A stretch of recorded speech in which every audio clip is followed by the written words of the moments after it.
ದರ್ಪದ ಮಾತಿಗೆ ದಿಕ್ಕು ತಪ್ಪಿ ತತ್ತರಿಸಿ ಹೋಗಬೇಕಲೇ ಸಮಾಜದ ಜನ ಅಂದಾಗ ಯಾವ ನನ್ನ ಮಗನಾದರೂ ನನ್ನ ಎದುರಿಗೆ ಎದೆ ಉಬ್ಬಿಸಿ ಮಾತನಾಡಲು ಸಾಧ್ಯವೇ ಇದ್ದರೆ ಮೇಲೆ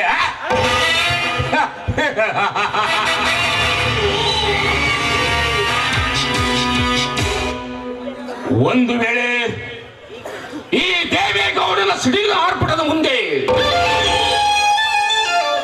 ಯಾವ ನನ್ನ ಮಗನಾದರೂ ನನ್ನ ಎದುರಿಗೆ ತಲೆ ಎತ್ತಿ ಎದೆ ಉಬ್ಬಿಸಿ ಮಾತನಾಡಿದ್ದೇ ನಿಜವಾದರೆ ಅವರ ತಲೆಗೆ ನನ್ನ ಬಂದೂಕಿನಿಂದ ಗುರಿ ಇಟ್ಟು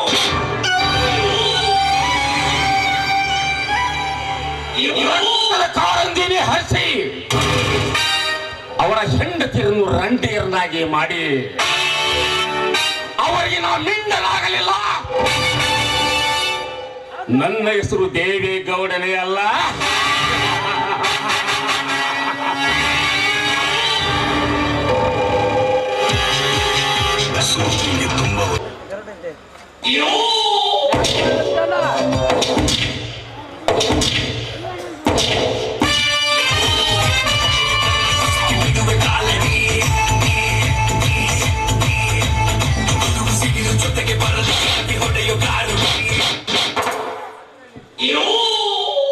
ಯಾವುದೊಂದು ಬಕಪಕ್ಷಿ ಬಡವ ಎಂಬ ಬಕಪಕ್ಷಿಯನ್ನು ಭೇಟಿಯಾಡಿದ ಬಂಟರು ಅನಿಸಿಕೊಂಡ್ರುವ ಈ ಗೌಡರ ಮನೆತನದ ಮೇಲೆ ಯಾವನಾದರೂ ಕಿಡಿಗೇಡಿ ಕಿಡಿ ಹಚ್ಚಲು ಬಂದರೆ ಕೊಚ್ಚರಂತೆ ಅವರನ್ನು ಕೊಚ್ಚ ಹಾಕಿ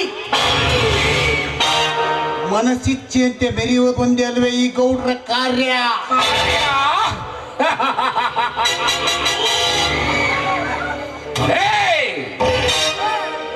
ಸುತ್ತು ಹಳ್ಳಿಯ ಜನ ನಮ್ಮ ಗುಲಾಮರಾಗಿ ನಮ್ಮ ಕಾಲಿಗೆ ನಮಸ್ಕಾರ ಮಾಡಿದರೆ ಸರಿ, ಎಲ್ಲ ಚಿಲಾಡಿಗಳ ನಾವೆಂದು ನಮ್ಮೆದುರಿಗೆ ಗಲಾಟೆ ತೋರಲು ಬಂದಿದ್ದೇನೆ.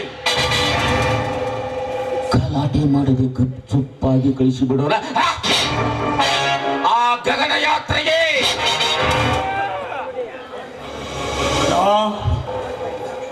ನಿಗಿರಾಡಿ ವೀರಪ್ಪನಂತೆ ವೀರತ್ವನ ತೋರಿಸಲು ಬಂದ ಬ್ಲೇಡ್ ಭದ್ರನನ್ನು ಹಾಡೆ ಹಗಲೇ ಕೊಲೆ ಮಾಡಿದೆ. ನರಸತ್ತ ಚಂದ್ರಂತ ನೋಡುತ್ತಿದ್ದ ಈ ಜನ ಯಾರಾದರೂ ಒಬ್ಬರು ಬಂದು ಈ ದೇವರಾಜನನ್ನು ತಡೆಯಲಿಲ್ಲ. ತಮ್ಮನೆಂದರೆ ಹೀಗಿರಬೇಕು, ನಿನ್ನನ್ನು ತಡೆಯುವುದಷ್ಟೇ ಏಕೆ ದೇವರಾಜ್? ನಿನ್ನ ಬಗ್ಗೆ ಯಾವ ಸೂಳೆ ಮಗನಾದರೂ ಮೇಲಧಿಕಾರಿಗಳಿಗೆ ಸುಳಿ ಕೊಡಲು ಬಂದಿದ್ದೇ ನಿಜವಾದರೆ ಸುಳಿದಾಡಲು ಸಹ ಜಾಗವಿಲ್ಲ ಈ ದೇವೇಗೌಡನ ಅಂಡರಲ್ಲಿ. ನಾವು ಮಾಡಿದ್ದೇ ಮಾರ್ಗ, ನಡೆದಿದ್ದೇ ಸರಿ ಅಂತ ನಮ್ಮ ದಾರಿಯಲ್ಲಿ ನಡೆದು ಬಂದೇ ಸರಿ ಇಲ್ಲ ನಮ್ಮ ಕಪಟ ಕುತಂತ್ರಕ್ಕೆ ಸಿಲುಕಿಸಿ ಅವರ ಜೀವನವನ್ನು ಕರಾಳ ರತ್ನಗಳನ್ನು ಮಾಡಿ ಅಡಿವೆಗತ್ತುವುದಲ್ಲವೇ ಈ ದೇವೇಗೌಡನ ಕಾಯಕ. ಹೌದಣ್ಣ, ಹೆದರಿಸುವ ಜನ, ಎದ್ದು ನಿಂತರೆ ತಿರುಗಿ ಹೋಗುವ ಜನ ಈ ತುಂಬಿ ತುಳುಕುತ್ತಿರುವ ಈ ಸಮಾಜದಲ್ಲಿ ನಾವೇಕೆ ಹೆದರಬೇಕು? ನಮ್ಮ ಸೇಡಿಯ ಸವಾಲು ಹಾಕಿ ಎದೆ ಒಪ್ಪಿಸಿ ಕ್ಷಣ ಕ್ಷಣಕ್ಕೂ ಕಿಡಿಕಾರು ಕೊಡು ವೈರಿಯನ್ನು ಎದೆ ಬಗೆದು ಬಂಟರಾಗಿ ಬಾಳಬೇಕು ಈ ಬಲ್ಲಿಗ ಸಮಾಜದಲ್ಲಿ. ಅನ್ನ ಇಲ್ಲದವರಿಗೆ ಅನ್ನ ಹಾಕಿ, ದುಡ್ಡು ಇಲ್ಲದವರಿಗೆ ದುಡ್ಡು ಕೊಟ್ಟು, ಕಷ್ಟವಿದ್ದವರಿಗೆ ಕನಿಕರ ತೋರುತ್ತಲೇ ಬಂದೇವ. ಈ ಗೌಡರ ಮನೆತನದ ಬಗ್ಗೆ ಯಾವ ಬೀದಿ ನಾಯಿ ಬಹು ಎಂದು ಬುಗಳಲು ಬಂದಿದ್ದೆ ನಿಜವಾದರೆ ಅದಕ್ಕೆ ಮೊಬ್ಬು ಹೇಳಿಸಿ ಮರಣ ಪತ್ರ ಕೊಟ್ಟು ಕಳಿಸುವುದೇ ಈ ದೇವೇಗೌಡರ ಕೆಪಾಸಿಟಿ.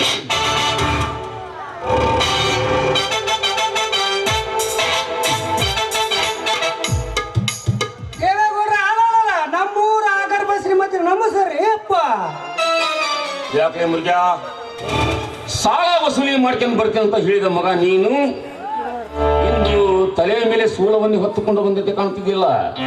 ಯಾಕಲೇ ಏನಾಯ್ತು? ದನಿಯರ ಸೂಲ ಅಷ್ಟ ಓದ್ಕೊ ಬಂದಿಲ್ರಿ ಅಪ್ಪ.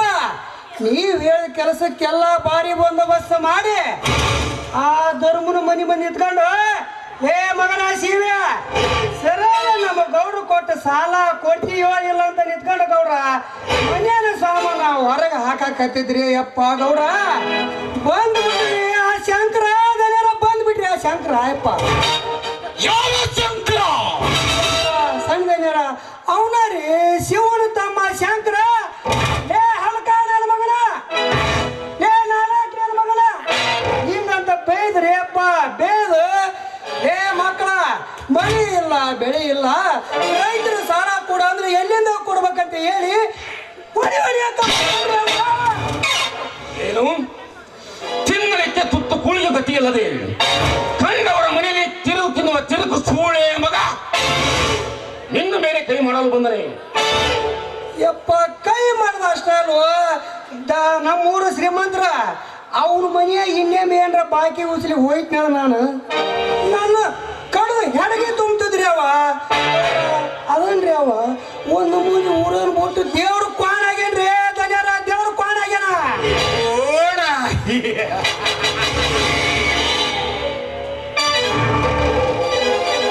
ಮುರಿಯ ಕಂಡವರ ಹೊಲದಲ್ಲಿ ಮೇದು ಕಬ್ಬಿದ ಕೋಡ ಕೊನೆಗೆ ಸುಣ್ಣದ ನೀರನ್ನು ಕುಡಿದು ಅದರ ಘಟ ಕಳೆದುಕೊಳ್ಳುವುದು. ಅದರಂತೆ ನಮ್ಮ ಮನೆಯ ಅನ್ನ ಉಂಡು ನಮಗೆ ಬೆಂಡುಗಾರಿಕೆ ಮಾತನಾಡಲು ಬಂದರೆ ಓ ಶಂಕರ ರುಂಡವನ್ನು ತೆಗೆದು ಮುಂಡ ಬೇರ್ಪಡಿಸಿಬಿಡೋಣ. ಬೇಡ ದೇವರಾಜ್, ಆ ಬಡ ಭಿಕಾರಿಗಳನ್ನು ಇಷ್ಟು ಬೇಗ ಸಾಯಿಸುವುದು ಬೇಡ. ಯಾಕಂದ್ರೆ ಹಿಂದೆ ಅವರಪ್ಪ ಸಾಯುವಾಗ 40 ಎಕರೆ ಆಸ್ತಿಯನ್ನು ನಮ್ಮ ಕಬ್ಜಾದಲ್ಲೇ ಬಿಟ್ಟು ಹೋಗಿದ್ದಾನೆ. ಇನ್ನೂ ಆಸ್ತಿ ಕೂಡ ಆ ಶಿವನ ಹೆಸರಲ್ಲೇ ಇದೆ. ಹೇಗಾದರೂ ಮಾಡಿ ಮೋಸದಿಂದ ಸಹಿ ತೆಗೆದುಕೊಂಡು ಆಮೇಲೆ ಹರಿದು ತಿನ್ನೋರಲ್ಲೇ ಆ ಪಕ್ಷಿಗಳನ್ನು ಅಣ್ಣ ಆ ಬಡ ಭಿಕಾರಿ ಸೈ ಹಾಕಿಸಿಕೊಳ್ಳಲು ಎಷ್ಟು ಹೊತ್ತಿನ ಮಾತು. ನೇರವಾಗಿ ನನಗೊಂದು ಮಾತು ಹೇಳಿದರೆ ನೇರವಾಗಿ ಆ ಶಿವಶಂಕರ ಮನೆಗೆ ಹೋಗಿ ಒತ್ತು ಎಳೆದುಕೊಂಡು ಬಂದು ಸೈ ಹಾಕಿಸಿಕೊಳ್ಳುತ್ತೇನೆ. ನೋಡಿ ದೇವರಾಜ್, ಬೆಣ್ಣೆಗೆ ಬೆಂಕಿ ಕೊಟ್ಟಾಗಲೇ ಅದು ಕರಿಗೆ ತುಪ್ಪವಾಗುವುದು. ಅದರಂತೆ ಆ ಸೂಳ್ಯ ಮಕ್ಕಳಿಗೆ ಇನ್ನು ಸಾಲದ ಮೇಲೆ ಸಾಲ ಕೊಡೋಣ.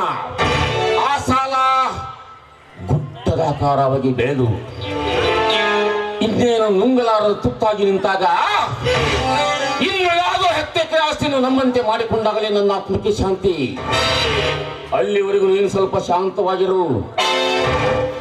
ಆಯ್ತಲ್ಲ, ನೀ ಹೇಳಿದಂಗೆ ನಾನು ತಾಳಿಕೊಂಡು ಹೋಗುತ್ತೇನೆ. ಆದರೆ ತಾಳಿಕೊಂಡು ಹೋದ ನನ್ನ ತಾವೇನು ಪರೀಕ್ಷಿಸಿ ಮುಂದೆ ಅಡಿ ಇಡಲು ಹೋದರೆ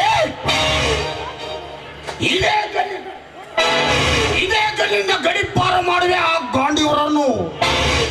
ಯಪ್ಪ ದೇವರಾಜಪ್ಪನವ್ರ ನಿಮಗ ಮೇಲ್ ಬುದ್ಧಿನ ಸ್ವಲ್ಪ ಭಾಳ ಕಮ್ಮಿ ಐತಿ ಬಿಡ್ರಿ.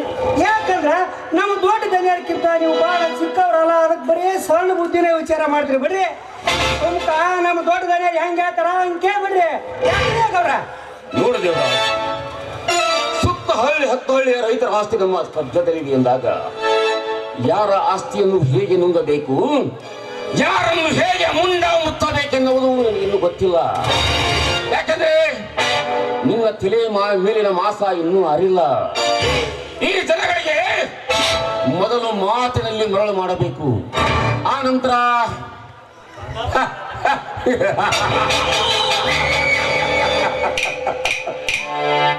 ಹಣದಲ್ಲಿ ಹಾಸಿಗೆಯನ್ನು ಹಾಸಬೇಕು. ಆಮೇಲೆ ನಾವು ಗುಣದಲ್ಲಿ ದೊಡ್ಡವರಂತೆ ಕಾಣಬೇಕು. ಆಮೇಲೆ ಹತ್ತಬೇಕಲೇ ಜಾತಿ ಜಾತಿಗಳ ಮತ್ತೆ ಕಲಾದ ಬೆಂಕಿ. ಆ ಬೆಂಕಿ ನಾವು ಬೇಳೆ ಬೇಯಿಸಿಕೊಂಡಾಗಲೇ ನಮ್ಮ ಕಾರ್ಯಗಳು ಸಫಲ ಆಗುವುದು. ಯಪ್ಪ ದನಿಯರ ಬರೀ ಮಾತಿಗ ಕಾರ್ಯ ಮುಗಿಸೋದು ಬ್ಯಾಡ್ರಿ ಅಪ್ಪ. ಇಷ್ಟೈತಿ ಮಟ್ಟ ಒದರಿ ಗಂಟ್ಲ ಹಾರಿ ಹೋಗ್ಬಿಟ್ಟವ್ರಿ. ನಿಮ್ಗೆ ಕೂಲ್ ಡ್ರಿಂಕ್ಸ್ ತಂದಿನ್ರಿ ಬುದ್ಧಿ. ಸಣ್ಣ ದನಿಯರಿಗೆ ಗವ್ವದಿಂದ ಕಾಜು ತರಿಸಿನಿ. ತೋಟದ ಮನೆ ಕುತ್ಕೊಂಡು ಭಾಳ ದಿವಸ ಆಗೈತ್ರಿ. 6 ವರ್ಷ ತುಂಬಿ ಹೇಳ್ರ ಬದೈತಿ ಈಗ ದನಿಯರ. ಬರ್ರಿ ಪಾರ್ಟಿ ಮಾಡೋಣ ತೋಟದ ಮನೆಗೆ ಹೋಗಿ ಅಪ್ಪ. ನಡಿ ಅವರಿಗೆ ಹೋಗ. ನಡಿ ಮುರೇಶ್ಗೆ ಹೋಗೋಣ. ಹಕ್ಕಿಗಳ ಹಾರಾಟ ಕಾಣದೆ ಅದರ ಜೊತೆ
ಮೇಘರಾಜ,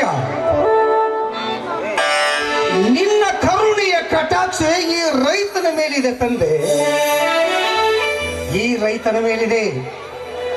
ಅದಕ್ಕೆ ಶಿಶುವಿನಂತೆ ಬೆಳೆದು ನೀರಿಲ್ಲದೆ ಹತ್ಯೆಯಾಗುತ್ತಿರುವ ಈ ರೈತನ ಪೈರಿಗೆ ಮಳೆಯಾಗಿ ಈ ಭೂಮಿ ತಾಯಿಯನ್ನು ತಂಪುಗೊಳಿಸಿದ್ದಲ್ದೆ ನಮ್ಮಂತ ಬಡ ರೈತರನ್ನು ಆನಂದ ಸಾಗರದಲ್ಲಿ ತೇಲಾಡುವಂತೆ ಮಾಡಿಬಿಟ್ಟೆ ತಂದೆ. ನೋಡಪ್ಪ, ನಮ್ಮಂತ ಬಡ ರೈತರು ಬಾಳಿ ಬದುಕಬೇಕಾದ್ರೆ ಮಳೆರಾಯ ನಿನ್ನ ಕರುಣೆ ಈ ರೈತನ ಮೇಲೆ ಸದಾ ಹೀಗೆ ಇರಲಿ ತಂದೆ.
ನಿರ್ಮಲ, ಯಾಕಮ್ಮ?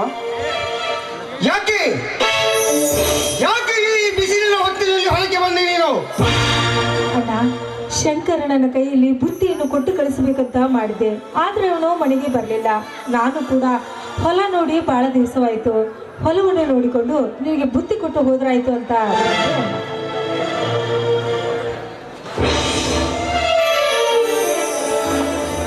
ಹುಚ್ಚಮ್ಮ, ನಾನೇನಾದರೂ ಹೊಲಕ್ಕೆ ಬರುವ ಮುನ್ನ ನಿನಗೆ ಬುತ್ತಿ ಕಟ್ಟಿಕೊಂಡು ಬಾರಮ್ಮ ಅಂತ ಹೇಳಿದ್ದೇನಮ್ಮ. ಕಲ್ಲು ಮುಳ್ಳು ತುಂಬಿರುವ ಈ ಬೀದಿಯಲ್ಲಿ ನಡೆದು ಬರದಿಂದ ಬಡಿಯುವ ಬಿಸಿಲಿನ ಬಹುತಾಪಕ್ಕೆ ಈ ನಿನ್ನ ಮುದ್ದು ಮುಖ ಹೇಗಾಗಿದೆ ನೋಡಮ್ಮ, ಹೇಗಾಗಿದೆ ನೋಡು. ಅಣ್ಣ, ಹೋಗಮ್ಮ, ಹೋಗು. ಆ ಮರದ ನೆರಳಿಗೆ ಕುಳಿತು ವಿಶ್ರಾಂತಿ ತೆಗೆದುಕೋ, ಹೋಗು. ಅಣ್ಣ, ನಿನ್ನಂತ ಅಣ್ಣನನ್ನು ಪಡೆಯಬೇಕಾದ್ರೆ ನಾನು ಪುಣ್ಯ ಮಾಡಿ ಬಂದಿದ್ದೀನಲ್ಲ, ನಾನು ಪುಣ್ಯ ಮಾಡಿ ಬಂದಿದ್ದೀನಿ. ಅಣ್ಣ, ನೀನು ತೋರಿಸುತ್ತಿರುವ ಈ ಪ್ರೀತಿ, ವಿಶ್ವಾಸ, ಈ ಗೌರವವನ್ನು ನೋಡ್ತಾ ಇದ್ರೆ ನಾನು ಯಾವ ಶ್ರೀಮಂತರ ಮನೆಯಲ್ಲಿ ಹುಟ್ಟಿದ್ರು ಇಂಥ ಸೌಭಾಗ್ಯ ನನಗೆ ಸಿಗ್ತಾ ಇರಲಿಲ್ಲ. ಇಂಥ ಸೌಭಾಗ್ಯ ನನಗೆ ಸಿಗ್ತಾ ಇರಲಿಲ್ಲ. ಸಾಕು ಬಿಡಮ್ಮ, ಈ ನಿನ್ನ ನೀರನ್ನು ಅಷ್ಟೊಂದು ಹೊಗಳಿಕೆ ಹೋಗ್ಬೇಡ. ಶ್ರೀಮಂತರಿಗೆ ಯಾಕೆ ಹೋಲಿಸಿ ಮಾತಾಡ್ತೀಯಮ್ಮ ನಮ್ಮನ್ನು? ಶ್ರೀಮಂತರು ತಮ್ಮ ಅಕ್ಕ ತಂಗಿಯರನ್ನು ಹೊರಗೆ ಸೂರ್ಯನ ಬೆಳಕನ್ನು ತೋರಿಸದೆ ಒಳಗೆ ಅಂದದ ಅರಗಿಣಿಯಂತೆ ಮುದ್ದಾಗಿ ಸಾಕುತ್ತಾರೆ. ಅದು ನಮ್ಮಂತ ಬಡವರಿಂದ ಸಾಧ್ಯವೇನಮ್ಮ? ಇಲ್ಲಣ್ಣ, ಒಂದು ಕೊಡ ನೀರಿಲ್ಲಿದ್ರು ನೀನೇ ಹೋಗಿ ತುಂಬಿಕೊಂಡು ಬರ್ತೀಯಲ್ಲಮ್ಮ. ಅಂದಾಗ ಆ ಶ್ರೀಮಂತರಿಗೂ ನಮಗೂ ಬಹಳ ವ್ಯತ್ಯಾಸವಿದೆ ತಂಗಿ. ಅಣ್ಣ, ಇಲ್ಲಣ್ಣ, ಇಲ್ಲ. ನಾನು ನಡೆದು ಬಂದ್ರೆ ನನ್ನ ತಂಗಿಯ ಕಾಲು ಸವಿದು ಹೋಗುತ್ತವೆ. ಅಷ್ಟೇ ಅಲ್ಲ, ನಾನು ಜಾಸ್ತಿ ಹೊತ್ತು ನೋಡಿದ್ರೆ ನನ್ನ ತಂಗಿಯ ಕಣ್ಣು ಮಂಜಾಗಿ ಹೋಗುತ್ತವೆ ಅಂತ ಅಕ್ಕರಿಯಿಂದ ನನ್ನನ್ನು ಸಾಕಿ ಸಲಿವಿತೀಯಲ್ಲ. ಅಂದಮೇಲೆ ಆ ಶ್ರೀಮಂತರಿಗಿಂತ ನೀನೇ 1000 ಪಾಲು ಮೇಲಣ್ಣ, ನೀನೇ 1000 ಪಾಲು. ಸಾಕು ಬಿಡು ತಂಗಿ, ಸಾಕು ಬಿಡು. ಈ ನಿನ್ನ ಅಣ್ಣಂದಿರನ್ನು ಅಷ್ಟೊಂದು ಹೊಗಳಲಿಕ್ಕೆ ಹೋಗಬೇಡ. ಹಾಗೇನಾದರೂ ಹೊಗಳಿಕೆ ಹೆಚ್ಚಾದ್ರೆ ಬೇಗ ನಿನ್ನ ಮದುವೆಯನ್ನು ಮಾಡಿ ನಿನ್ನನ್ನು ಗಂಡನ ಮನೆಗೆ ಕಳಿಸಿ ಬಿಡುತ್ತೇನೆ. ನೋಡು ಮತ್ತೆ ಯಾವಾಗಲೂ ಮಾತೆತ್ತಿದ್ರೆ ಬರೀ ಮದುವೆ ಸುದ್ದಿನೇ ಮಾತನಾಡ್ತೀಯ ನೀನು. ಸಾರಿ ಅಮ್ಮ ತಂಗಿ, ಸಾರಿ. ಅರಳಿದ ಹೂವಿನಂತೆ ಮುದ್ದಾಗಿ ನಗು ನಗುತ್ತಿರುವ ನನ್ನ ತಂಗಿಯ ಮುಖದಲ್ಲಿ ಸ್ವಲ್ಪ ಕೋಪ ತರಿಸಬೇಕು ಅಂತ ಆ ರೀತಿ ಮಾತಾಡಿದ್ರೆ ಇರ್ಲಿ ತಂಗಿ. ನಾನು ಇದೇ ಒಂದು ಸಂತೋಷದಾಗ ಅಣ್ಣ ತಂಗಿದ ಒಂದು ಬೀಚ್ ಏನಾರ ಹಾಡಿದಾಗ ಆನಂದದಾಗ ನೀರು ತುಂಬ್ಕೊಂಬಂದ್ಬಿಡ್ತೀನಿ. ಇಬ್ಬರು ಊಟ ಮಾಡಿ ಮನೆಗೆ ಹೋಗಿಬಿಡೋದು.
ನಾನು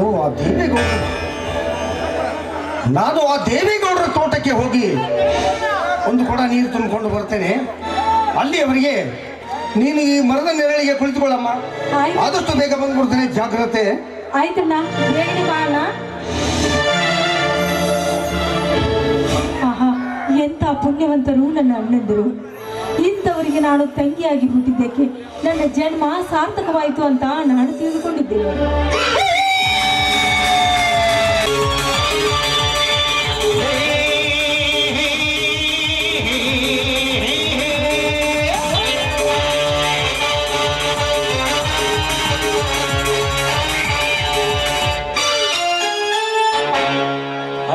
ನಿರ್ಮಲ.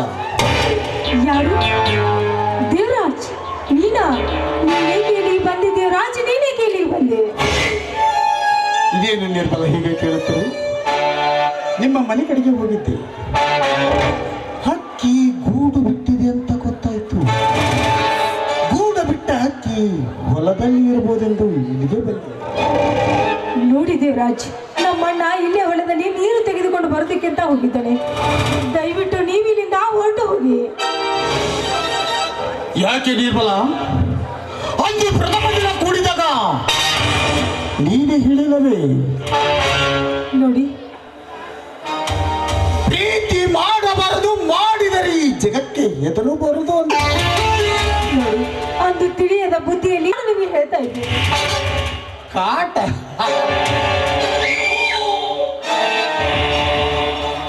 ಇದು ಕಾಟವಲ್ಲ ನಿರ್ಮಲ, ನಿನ್ನ ಮೇಲಿನ ಪ್ರೀತಿ.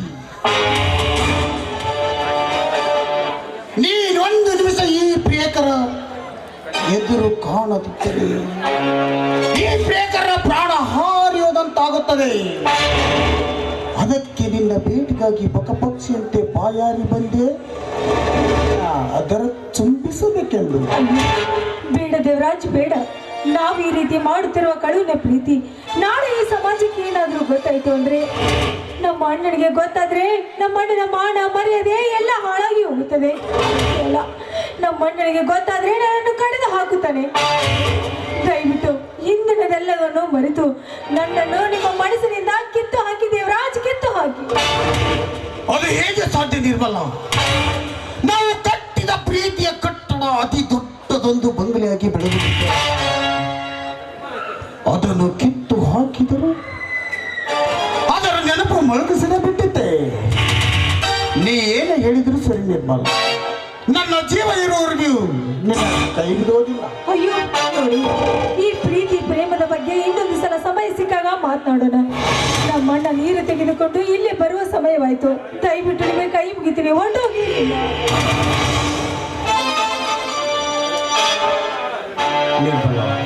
ನಿನ್ನನಿಗೆ ಅಷ್ಟೇಕೆ ಭಯಪಡುತ್ತಿರುವಿ? ನಮ್ಮಂತ ಕಳವಿನಿಂದ ಪ್ರೀತಿ ಮಾಡುವ ಪ್ರೇಕರನ್ನು ಪಾರು ಮಾಡೋದಕ್ಕೆ ಆ ದೇವರು ಇದ್ದೇ ಇರುತ್ತಾನೆ. ಹಾಡುವೊಂದನ್ನು ಈ ಹಾಡಿದ ಸವಿಜೇನಂತೆ ಸವಿದು ಧಾರಾಳವಾಗಿ ಮನೆ ಸೇರುತ್ತೇನೆ. ಅಯ್ಯೋ, ನಾನು ಎಷ್ಟು ಹೇಳಿದ್ರು ನನ್ನ ಮಾತನ್ನು ನೀವು ಕೇಳ್ತಾ ಇಲ್ಲ.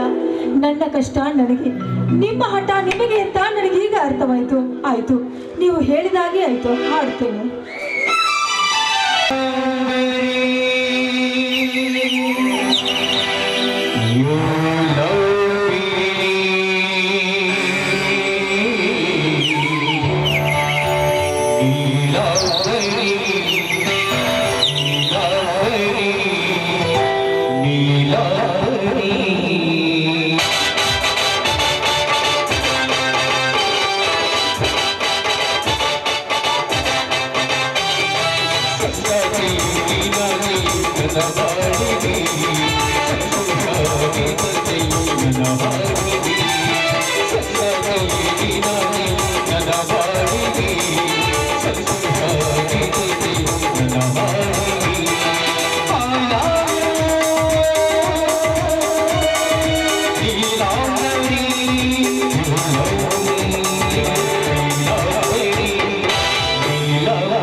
ಅಗೋ ನೋಡಲ್ಲಿ, ಆ ಕೆರೆ ಹತ್ರ ನಿಮ್ಮಣ್ಣ ನೀರು ತೆಗೆದುಕೊಂಡು ಬರುತ್ತಿದ್ದಾನೆ. ನಾನು ಇಲ್ಲೇ ಇದ್ರೆ ನನಗೆ ಅಪಾಯ. ಮತ್ತೆ ನಾಳೆ ಎಲ್ಲಿಯಾದರೂ ಭೇಟಿಯಾಗೋಣ.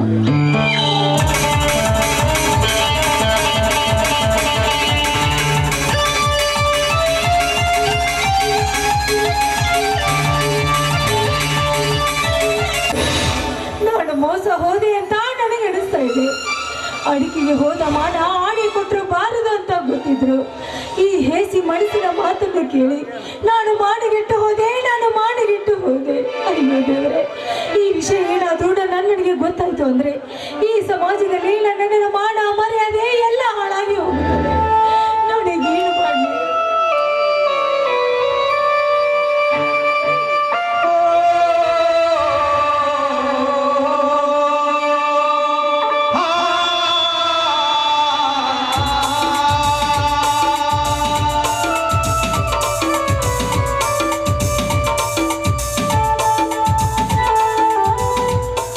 ತಂಗಿ, ಯಾಕಮ್ಮ, ಯಾಕೆ ಈ ಬಿಸಿಲಿನ ಹೊತ್ತಿನಲ್ಲಿ ರೋಡಲ್ಲಿ ನಿಂತಿರುವೆ?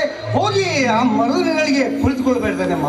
ಇಲ್ಲಲ್ಲ, ನಾನು ಆ ಮರದ ನೆರಳಲ್ಲಿ ಕೂತಿದ್ದೆ. ಆದ್ರೆ ನೀನು ಬರುವುದು ಸ್ವಲ್ಪ ತಡವಾಯ್ತಲ್ಲ, ಅದಕ್ಕೆ ಯಾಕೆ ತಡವಾಯ್ತು ಅಂತ ನಿನ್ನ ನೋಡೋದಕ್ಕೆ ಬಂದೆ ಅಷ್ಟೇ ಅಲ್ಲ.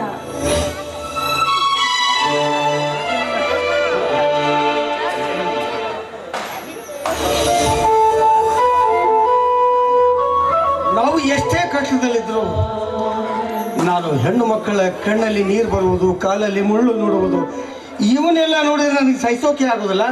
ಇಲ್ಲಿ ನೀನು ಜಾಗೃತಿ ನೀರು ಇರಲಿ. ನೋಡ್ತಾಯಿ, ಅಲ್ಲಿ ದೇವೇಗೌಡರ ಆಳ ಮಗ ಅದನ್ನಲ್ಲ, ಸ್ವಲ್ಪ ನಾನು ಮಾತಾಡಿಸ್ತಾನೆ ಅಂತ ಅದಕ್ಕೆ ಸ್ವಲ್ಪ ಟೈಮ್ ಅಥವಾ ನಡಿ. ಆ ಕೆರೆಯ ಕಟ್ಟೆಯ ಮಧ್ಯದಲ್ಲಿ ಆಲದ ಮರದ ಕೆಳಗೆ ಕುಂತು ಇಬ್ಬರು ಊಟ ಮಾಡಿ ಮನೆಗೆ ಹೋಗೋಣ, ಆಯ್ತಾ? ಆಯ್ತಣ್ಣ, ಬಾ ಹೋಗೋಣ.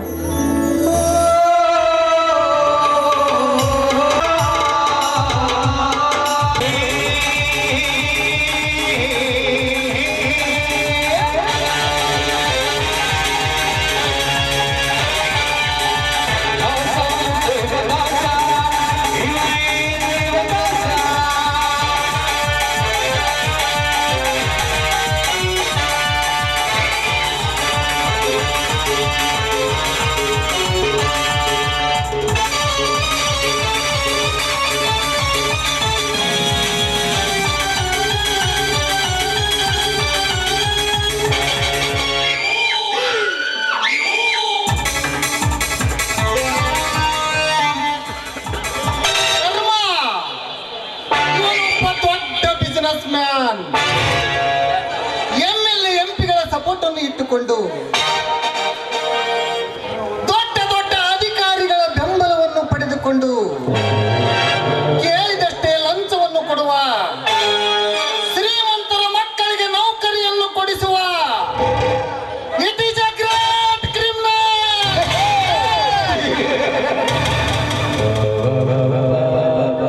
ಶರ್ಮಾ, ನಿನ್ನಿಂದ ಎಷ್ಟೋ ಬಡ ವಿದ್ಯಾರ್ಥಿಗಳು ಲಂಚವನ್ನು ಕೊಡುವುದಕ್ಕಾಗದೆ ಕಣ್ಣೀರಿನಲ್ಲಿ ಕೈ ತೊಳೆದಿದ್ದಾರೆ.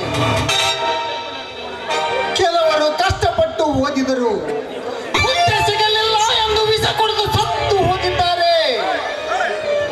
ಅಂದಾಗ ನಿನ್ನಂತ ಕರ್ಮದ ಕುತಂತ್ರಿಯನ್ನು ಈ ಧರ್ಮದ ನಾಡಿನಲ್ಲಿ ಬದುಕುವುದಕ್ಕೆ ಬಿಡಬೇಕಾ?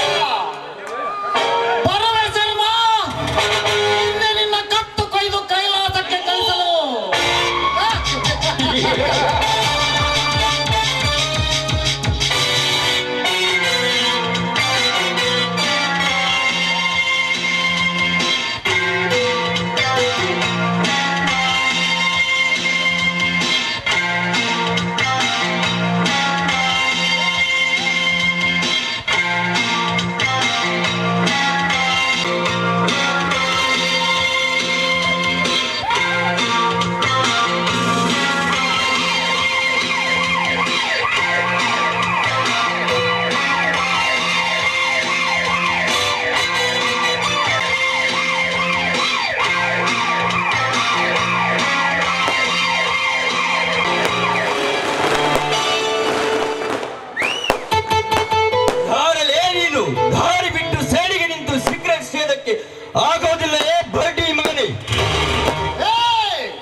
ಯಾರಲ್ಲಿ ಸರಿಯಾಗಿ ಕಣ್ಣು ಬಿಟ್ಟು ನೋಡಿ ಮಾತನಾಡು.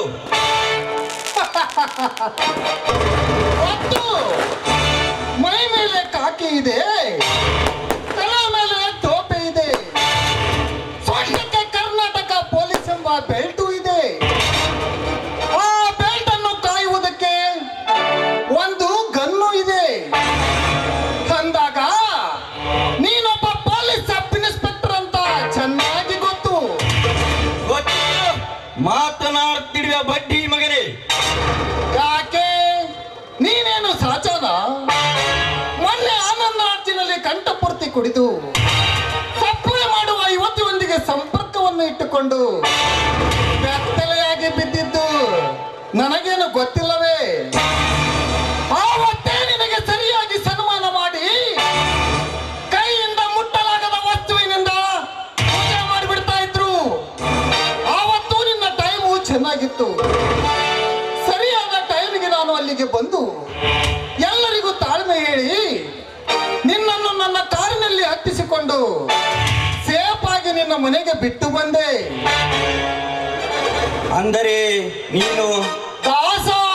ದೇವದಾಸನ? ಹೌದು, ಅದೇ ದೇವದಾಸನೇ ಈ ದಾಸ. ಸಾರಿ ದಾಸ, ನಾನು ಯಾರಂತ ಗೊತ್ತಿಲ್ಲದೆ ಮಾತಾಡಬಿಟ್ಟೆ, ನನ್ನನ್ನು ಕ್ಷಮಿಸು. ಶ್ರಮಿಸುವುದು ಕಾಯುವುದು ಈ ದಾಸನ ಧರ್ಮ. ಆದರೆ ಶ್ರೀಮಂತರಿಗೆ ಸಲಾಂ ಹೊಡೆದು ಸಣ್ಣನಾಗಿ ಬದುಕುವುದನ್ನು ಬಿಟ್ಟು ಕಾಕಿ ಬಟ್ಟೆಯನ್ನು ಹಾಕಿಕೊಂಡು ಅನ್ಯಾಯವನ್ನು ಕೊಚ್ಚೆ ಹಾಕಿ ಕೆಚ್ಚನೆಯ ವೀರನಾಗಿ ಬಾಳು.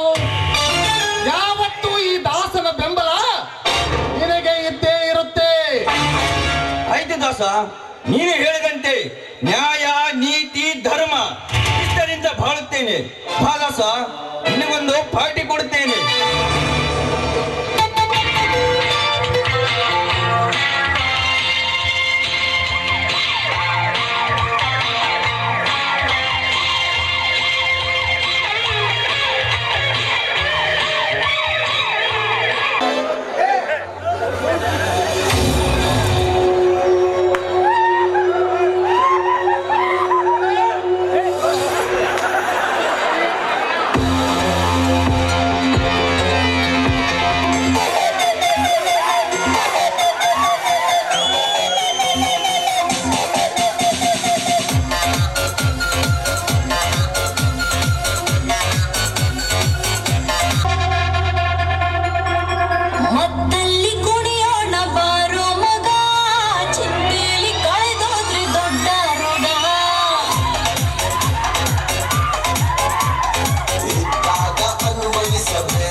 ಎಂಬುವ ಬೆಂಬೂತದ ಪದವನ್ನು ಯಾತಕ್ಕೆ ಸೃಷ್ಟಿಸಿದೆ ತಂದೆ? ಬಡವನಾದರೂ ಹಗಲಿರುಳು ಓದಿ ಎಲ್ಲ ಶ್ರೀಮಂತರ ಮಕ್ಕಳಿಗಿಂತ ಹೆಚ್ಚಿನ ಅಂಕವನ್ನು ಪಡೆದ ನಾನು ಸರ್ಟಿಫಿಕೇಟ್ ಅನ್ನು ಹಿಡಿದು ಅಧಿಕಾರಿಗೆ ತೋರಿಸಲು ಹೋದರೆ ಸರ್ಟಿಫಿಕೇಟ್ ಅನ್ನು ಮುಚ್ಚಿಟ್ಟು ಲಂಚವನ್ನು ಎಷ್ಟು ತಂದಿದೆಯಾ ಎಂದು ಕೇಳುತ್ತಾರೆ. ಅವರು ಕೇಳಿದ ಒಂದೇ ಒಂದು ಪ್ರಶ್ನೆಗೆ ಉತ್ತರಿಸದೆ ಹಾಗೆ ಸುಮ್ಮನೆ ನಿಂತರೆ ಮತ್ತೊಬ್ಬವನಿಗೆ ಹೇಳಿ ಕತ್ತು ಹಿಡಿದು ಹೊರ ಹಾಕುತ್ತಾರೆ. ಈ ರೀತಿ ಆದರೆ ನಮ್ಮಂತ ಬಡವರ ಮಕ್ಕಳು ಎಂದು ನೌಕರಿ ಸೇರಬೇಕು? ನೀನೇ ಹೇಳು ತಂದೆ, ನೀನೇ ಹೇಳು.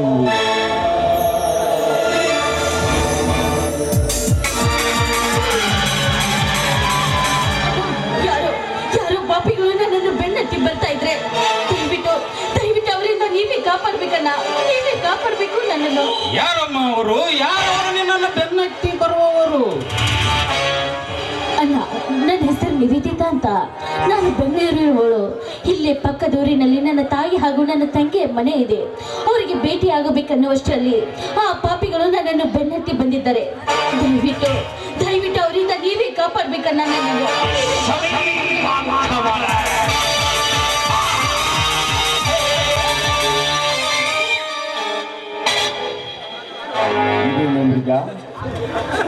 ದಿವಸ ಈ ಹಕ್ಕಿ ನಮ್ಮ ಕಣ್ಣಿಗೆ ಕಂಡಿದ್ದಿಲ್ಲೇ. ಇವಳನ್ನು ನೋಡಿದರೆ ಎಂತ ಚಂಡನಾದರೂ ಇವಳನ್ನೊಮ್ಮೆ.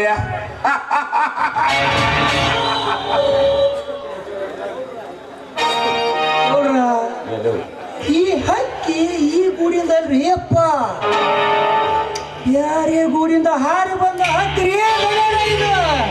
ದಣ್ಯರ, ನೀವು ಆಟ ಆಡ್ರಿ.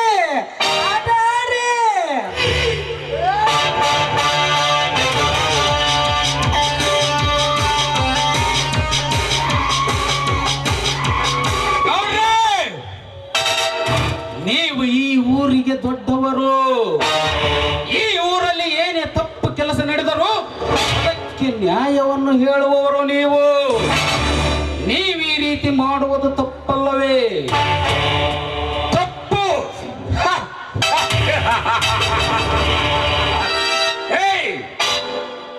ಯಾವುದು ತಪ್ಪು ಯಾವುದು ಸರಿ ಅಂತ ಈ ದೇವೇಗೌಡನಿಗೆ ಚೆನ್ನಾಗಿ ಗೊತ್ತು. ಸ್ವಲ್ಪ ಹೊರಟು ಹೋಗ್ತೇನಿಂದ ಸಾಧ್ಯವಿಲ್ಲ ಗೌಡ್ರೆ. ಒಂದು ಹೆಣ್ಣು ತನ್ನ ಮಾನ ಪ್ರಾಣವನ್ನು ಕಾಪಾಡಿಕೊಳ್ಳುವುದಕ್ಕೋಸ್ಕರ ನನ್ನ ಹತ್ತಿರ ಬಂದು ಅಂಗಲಾಚಿ ಬೇಡಿಕೊಂಡಿದೆ ಎಂದರೆ ಆ ಬಲೆಯನ್ನು ಮಾತ್ರ ಬಿಟ್ಟು ಹೋಗಲಾರೆ.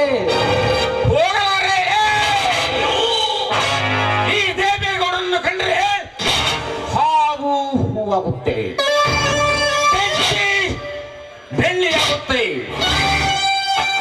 ಸೂರ ಎನ್ನವನು ನದಿಯದರಿಗೆ ದರಸತ್ತ ಚೆನ್ನಾಗಿ ಅಷ್ಟೇ ಆಗಲೇ ತೀರ ಎನ್ನವನು ಅದಕ್ಕೆ ನಮಸ್ಕಾರ ಹೋಗುತ್ತಾನೆ. ತಿನ್ನಲಿಕ್ಕು ತುತ್ತು ಕೂಳಿಗೆ ಗತಿಯಿಲ್ಲದ ಬಡ ಬಿಕಾರಿ ಸೂಳೆಯ ಮಗ, ಇವಳನ್ನು ಕಾಪಾಡ್ತೀಯಾ? ಮಗನ ಗೌಡ, ಒಂದು ಹೆಣ್ಣಿನ ಮಾನ ಪ್ರಾಣ ಕಾಪಾಡುವುದಕ್ಕೆ ಬೇಕಾಗಿರೋದು ಬಡತನ ಸಿರಿತನ ಮುಖ್ಯವಲ್ಲ. ದಯ ತೋರುವ ಮನುಷ್ಯತ್ವ ಇರಬೇಕು. ಆ ಮನುಷ್ಯತ್ವ ಈ ವಿಜಯನ ಹತ್ತಿರ ಸಾಕಷ್ಟು ಇದೆ. ನನ್ನ ಪ್ರಾಣ ಕೊಟ್ಟಾದರೂ ನಾನು ಇವಳನ್ನು ಕಾಪಾಡುತ್ತೇನೆ.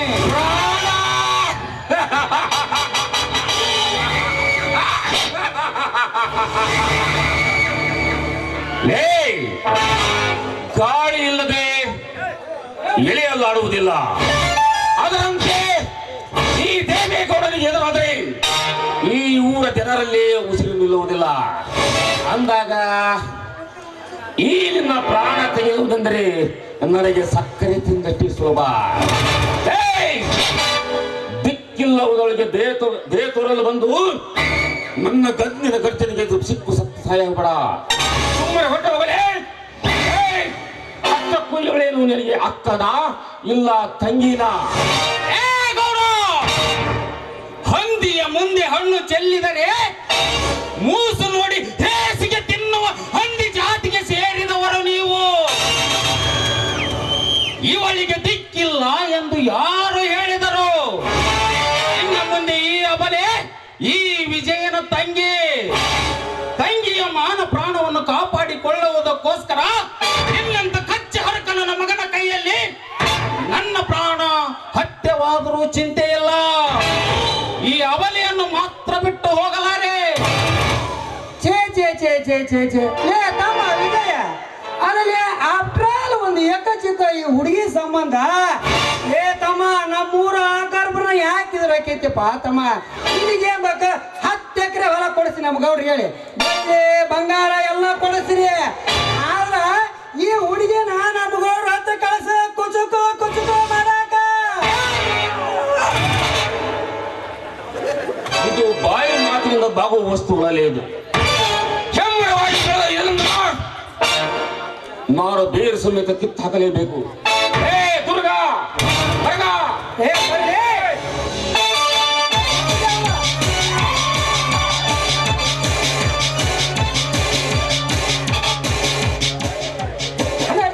ಹತ್ತು ನಾಯಿಗಳ ಪಾಲಾಗಲಿ ಈ ಜೀವಂತ ದೇಹ.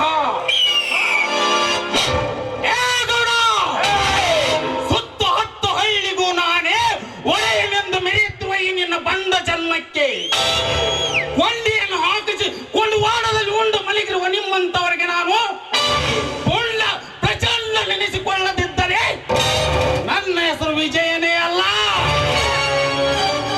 ಏ ಮಗನ ಗೌಡ, ನೀನು ನಿನ್ನ ತಾಯಿಯ ಗರ್ಭದಲ್ಲಿ ಅಡಿಗೆ ಕುಳಿತಿದ್ದರೂ ಸರಿ, ನಿನ್ನ ತಾಯಿಯ ಗರ್ಭದಿಂದ ಹೊರಗೆಳೆದು ನಿನ್ನ ಕೈ ಕಾಲು ಮುಂಡಗಳನ್ನು ತರಿಸಿ 10 ಕಾಗೆ ನಾಯಿ ನರಿಗಳಿಗೆ ಹಂಚದಿದ್ದರೆ ನಾನು ನಮ್ಮ ಅಪ್ಪನ ಮಗನೇ ಅಲ್ಲ.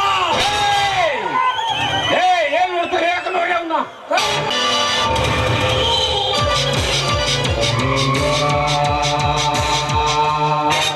ನಿಂತ್ಕೋರಾಡಿ. ಅಲ್ಲ, ಈ ನಿನ್ನ ಹೃದಯದ ರಾಜರಾಜೇಶ್ವರ ಇಲ್ಲಿ ನಿಂತಿರುವಾಗ ಮತ್ತಿಲ್ಲಿಗೆ ನಿನ್ನ ಪ್ರಯಾಣ? ಊರಿಗೆ ದೊಡ್ಡವರಂತೆ ಸೋಗು ಹಾಕಿಕೊಂಡು ಈ ರೀತಿ ಕೆಟ್ಟ ಕೆಲಸ ಮಾಡ್ತಾ ಇದ್ರಲ್ಲ, ಇದು ಸರಿನಾ? ಮಾತಾಡ್ತೀಯ? ನಿನ್ನ ಬಾಯಿಗೆ ಯಾವ್ಯಾವ ಶಬ್ದಗಳು? ಏಯ್! ಥು, ದೂರ ಸರಿದು ನಿಂತು ಮಾತನಾಡೋ ದುರಾತ್ಮ! ನಿನ್ನಂತವನಿಂದ 1000 ಕಟ್ಟನ್ನು ಪಡೆದುಕೊಂಡು ಅದರ ಸುಖದ ಸುಪ್ಪತ್ತಿಗೆ ಮೇಲೆ ಇರುವ ಹೆಣ್ಣಲ್ವಾ ಇವಳು? ಹೋಗಿ ಮಾನ್ಗೆಟ್ಟ ಕೆಲಸ ಮಾಡ್ತಾ ಇದೆಯಲ್ಲ, ನಾಚಿಕೆ ಆಗ್ಬೇಕು ನಿನ್ನ ಗೌಡನೆಂಬ ದೊಡ್ಡ ಪದಕ್ಕೆ.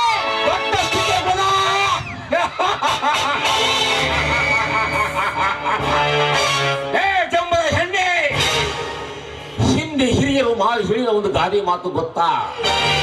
ಬಲ್ಲವರು ಮಾಡಿದರೆ ವ್ಯವಹಾರ, ನಿಮ್ಮಂತ ಬಡವರು ಮಾಡಿದರೆ ಆದರ. ಅಂದಾಗ ನನ್ನಂತ ಶ್ರೀಮಂತರು ನಿನ್ನಂತ 10 ಹೆಣ್ಣುಗಳನ್ನು ದಿವಸ ಆಳಿದರು ನಮ್ಮಲ್ಲಿರುವ ಹಣಬಲದಿಂದ ಪಾರಾಗಿ ಬರ್ತೀವಿ. ಅದೇ ನನ್ನಿಂದ ಸೀರೆಗೆಟ್ಟ ಹೆಣ್ಣು ನೇನು ಇದೇ ಸಮಾಜದಲ್ಲಿ ಹೋಗಿ, ಅಯ್ಯೋ ಈ ಗೌಡ ನನ್ನ ಶೀಲವನ್ನು ಹಾಳು ಮಾಡಿದ್ದಾನೆ, ಈ ಗೌಡನಿಗೆ ಶಿಕ್ಷೆ ಕೊಡಿಸಿ ನನಗೆ ನ್ಯಾಯ ಕೊಡಿಸಿ ಅಂದ್ರೆ ಇದೇ ಸಮಾಜ ನಿನ್ನದು ಸುಳ್ಳೆ ಆದ ವ್ಯಕ್ತಿ ಅಂತ ಈ ಸಮಾಜದ ಹಾಕುತ್ತಾರೆ. ಅಂದಾಗ ಈ ದೊಡ್ಡ ದೊರೆ ಬಂದಿ ಮಾತಾಡಿ ಮೇಲೆ ಮಲಗಿ ಗರತಿಯಾಗಿ ಬಾಲೆ ಈ ದೇವಿ ಗೌಡ ಗಂಧರ್ವ ಲೋಕದಲ್ಲಿ ಥು, ನೀಚ! ನಾಲ್ಗೆ ಒಳ್ಳೆಯದಾದ್ರೆ ನಾನೆಲ್ಲ ಒಳ್ಳೆಯದು ಅಂತಾರೆ. ನನ್ನಂತವ ಕೈಯಿಂದ ನನ್ನ ನಾಲ್ಗೆಯಿಂದ ಹೊಲಸು ತರಿಸ್ಕೊಳ್ಬೇಡ ನೀನು. ಸುತ್ತಲ ಹಳ್ಳಿಯ ನೀನು ಸುತ್ತಲ ಹಳ್ಳಿಯ ಪರಪುರುಷಿಯರಿಗೆ ಸ್ತ್ರೀಯರಿಗೆ ಕೆಲಸ ಮಾಡ. ಅಂತದ್ರಲ್ಲಿ ನಿನಗೆ ಮಾನ ಕಳೆದುಕೊಳ್ಬೇಕಾದ್ರೆ, ಸುಖ ಕೊಡ್ಬೇಕಾದ್ರೆ ಪ್ರತಿಯೊಬ್ಬ ಹೆಣ್ಣು ಮಕ್ಕಳು ಮಾನ ಕಳೆದುಕೊಂಡವರು ಒಂದಲ್ಲ ಒಂದು ದಿನ ನಾರಿಯವರು ಕೈಯಲ್ಲಿ ಚಪ್ಪಲಿ ಹಿಡಿದುಕೊಂಡು ಬಂದು ಎದ್ದು ಬಂದು ಎದುರಿಗೆ ಹೊತ್ತು ನಿಲ್ಲುತ್ತಾರೆ. ಇದೇ ಸಮಾಜದ ನಾರಿಯರು ಸ್ವಲ್ಪ ಎಚ್ಚರ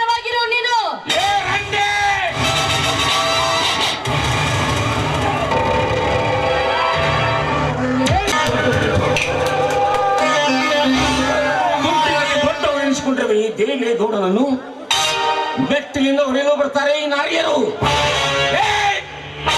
ಇನ್ನೊಂದು ಗರಿತಿರಿದ್ದರು.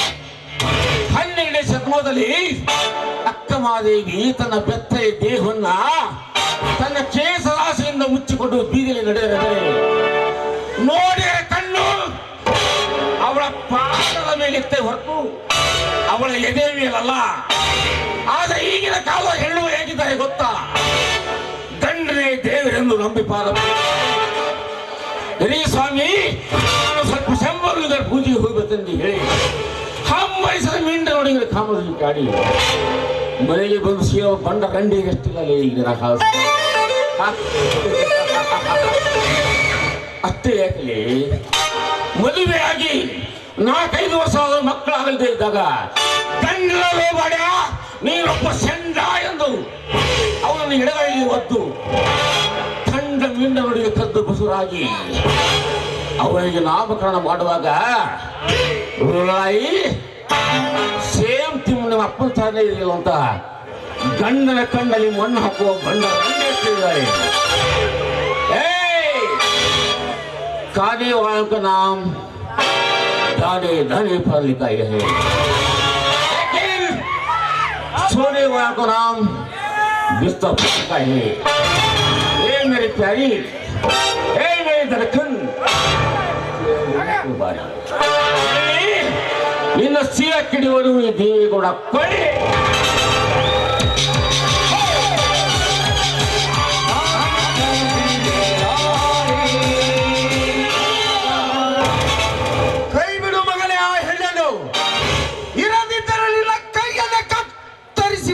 ಮಗನೇ ಯಪ್ಪ ಗೌರ ಸತ್ತು ನಾವು ಮುಗಿದ ಕತೆ ನಮ್ದು. ಜೀವನ ಇದ್ರ ವಾಡಿ ಬಂದು ಇವತ್ತಿ ಕಾಯಿ ತಗೊಂಬರ್ತೀಯಪ್ಪ ಮನೆಗ. ಮಿರ್ಚಿ ಬಿಡ್ಬೇಕು ಮನೆ.